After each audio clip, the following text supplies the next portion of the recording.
आपसे एक सवाल है मेरा। शादी ब्याह में दावत के दिन बड़े बड़े टेबल, चंदा या लिफाफे पैसा लिखने के लिए रखे जाते हैं।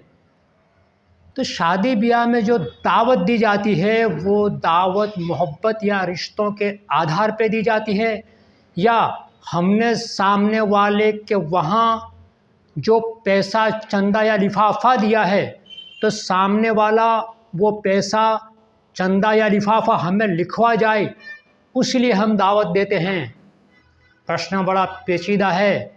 ये वीडियो पूरा देखें और वीडियो को आगे शेयर ज़रूर करें। हमारे साथ हैं मौलाना रज़ील इस्लाम नदवी साहब, जो शरिया काउंसिल के सेक्रेटरी हैं, 100 से ज़ायद किताबों के मुसन्निफ़ हैं। आप ये बात अच्छी तरह जानते हैं। आइए उनसे एक नया सवाल करते हैं।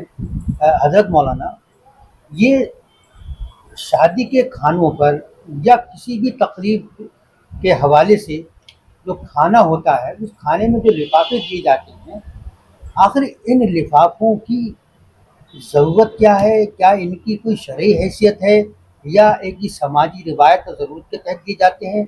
ऐसा लगता है कि जैसे आपने खाना खाया और आप खाना खाने के पैसे अदा कर रहे हैं। और इसमें हमारे समाज के बड़े मुमताज़ लोग भी शामिल हैं, जिसमें उलमा हज़रात भी हैं, माफ़ कीजिएगा, जो खुद थैला लेके शादी की तकरीब में खड़े होते हैं कि आप आइए और आपने खाना खाया तो अब आप जो है पैसे दे दीजिए, इसके अंदर डाल दीजिए। और वो बड़ी खुशी के साथ, बड़ी खुश मुस्कुराहट के साथ उस लिफाफे को कबूल करते हैं, शुक्रिया कहते हैं। तो क्या ये रस्म कहाँ तक सही है? क्या इसकी हौसला शक्नी नहीं होनी चाहिए या इसकी हौसला अफजाई होना चाहिए, बड़ा ज़रूरी है? तो आपको क्या ये सही लगता है? बिस्मिल्लाहिर्रहमानिर्रहीम। देखिए, आपने जिस रस्म का तज़किरा किया है उसकी कोई दीनी शरई हैसियत नहीं है। ये जो शादियों में लिफाफा देने का या लेने की जो रस्म शुरू हुई है, मैं समझता हूँ कि जिस ज़माने में ये रस्म शुरू की गई होगी, उस ज़माने में उसकी ज़रूरत लोगों ने महसूस की होगी। गरीब से गरीब आदमी अपने किसी अजीज़ का, लड़के का या लड़की का निकाह करे, उसकी तकरीब में शरीक करने वाले अगर अपनी तरफ से उसकी कुछ इमदाद कर दें तो गुर्बत के बावजूद भी उसने जो कुछ खर्च किया है उससे उसकी तलाफ़ी हो जाए। इस पस मंज़र में, इस तसव्वुर के साथ ये रस्म शुरू की गई होगी। लेकिन अब कोई रस्म जब शुरू होती है तो उसका आगाज़ तो बड़े मासूमाना अंदाज में होता है, एक ज़रूरत के तहत होता है, लेकिन बाद में फिर वो रस्म इस तरह बढ़ते बढ़ते ऐसी शक्ल इख्तियार कर लेती है जो कि नापसंदीदा होती है और समाज के लिए वो एक गलत उसका चलन हो जाता है। तो आजकल ये जो लिफाफों की रस्म जो आम हो गई है, लोग हर शादी, आम ही नहीं, ज़रूरी हो गई। हर शादी में जो लोग जाते हैं वो लिफाफा लेके जाना ज़रूरी समझते हैं, और अगर लिफाफा न ले जाएं तो वो किसी कमी का उनको एहसास होता है या उस शिरकत में वो अपनी शर्मिंदगी को महसूस करते हैं। और शादी करने वाले भी लिफाफा को बहुत शौक़ से कबूल करते हैं, और अगर कोई लिफाफा को न दे तो उसके बारे में भी वो गलत एहसासात उनके पैदा हो जाते हैं।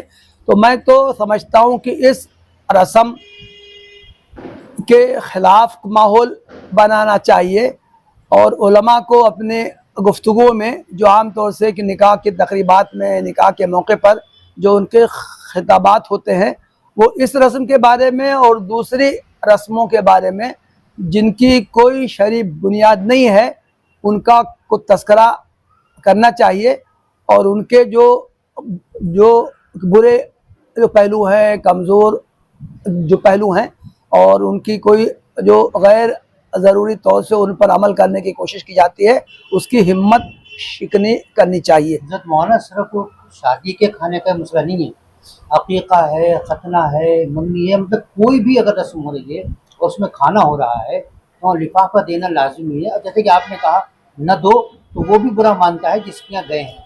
तो उलमा जब खुद जो है वो थैला लिए खड़े होते हैं तो वो आखिर कैसे उसकी मुखालफत करेंगे? सही बात यह है कि जितने मुसलमानों में ये रसूम राइज हो गई हैं, ऐसा लगता है कि पैसा खर्च करना, ज़्यादा से ज़्यादा खर्च करना, दिखावा करना अपने ख़ानदान में, मुताल्लिक़ीन में, दोस्त अहबाब में, कि ये दिखाना कि हमने इस तकरीब पर इतना पैसा लुटाया है, इसको एक फ़ैशन का दर्जा हासिल हो गया है। आदमी को खुशी का इजहार ज़रूर करना चाहिए, अपने मुताल्लिक़ीन और अहबाब को खुशी में शरीक करना चाहिए, लेकिन उसकी हद इतनी होनी चाहिए कि उससे इसराफ का किसी भी तौर से इजहार न हो। तो इस तरह की जो गैर शरई जो रस्में हैं, जो मुसरफाना जो रस्में हैं, हमें उसकी हिम्मत शिकने की कोशिश करनी चाहिए और ख़ास तौर से इस ताल्लुक़ से उलमा को सामने आना चाहिए। अपने खिताबात ही में नहीं बल्कि अपने अमल से भी उनको ये ज़ाहिर करना चाहिए कि ऐसी रस्मों से मुसलमानों को बचने की कोशिश करनी चाहिए। तो आप ये कहना चाह रहे हैं कि वो इसका आगाज़ अपने खुद से करें, यानी जब उलमा ये काम करेंगे तो ज़ाहिर है कि उनके जो मुक्तदी हैं, जो उनके पीछे चलने वाले जो पैरोकार हैं, उन पर भी इसका असर पड़ेगा। बिल्कुल, देखिए जो हमारे मुस्लिम उलमा की जो कमज़ोरी है कि वो अपनी बातों को सिर्फ़ खिताबात ही तक महदूद रखते हैं, लेकिन जब उस तरह की कोई तकरीब मुनक़िद करने का मौका ख़ुद उनके अपने घर में आता है तो फिर उसमें वो उसी तरह के इसराफ में वो मुब्तला होते हैं जिससे कि वो अपनी तकरीरों में रोकते रहे होते हैं। इसकी वजह शायद ये है कि अपने ख़ानदान पर उनका कंट्रोल नहीं होता है। बेटे बेटियां, ख़ानदान के जो दूसरे लोग हैं वो दबाव डाल के उनसे ऐसे काम करवा लेते हैं जिनसे कि वो ज़िंदगी भर दूसरे लोगों को रोकते आए हैं। तो इसका हमें अपने घर से इसका आगाज़ करना है, अपने मुताल्लिक़ीन दोस्त अहबाब में इस बात की तलक़ीन करनी है, तभी दूसरे लोग उसका असर कबूल करेंगे, उस पर अमल करने पर आमादा होंगे। ये थे हज़रत मौलाना रज़ील इस्लाम नदवी साहब। उन्होंने बड़ी सफाई से कहा है कि लिफाफे का लेन देन एक गैर शरई रस्म है और इसकी हौसला शक्ति होना चाहिए और उलमा को आगे आना चाहिए। हज़रत मौलाना की इन बातों का असर हमारे उलमा तबके पर कितना होता है ये तो आने वाला वक्त बताएगा। क्या सोचते हो? वीडियो आगे शेयर ज़रूर करें।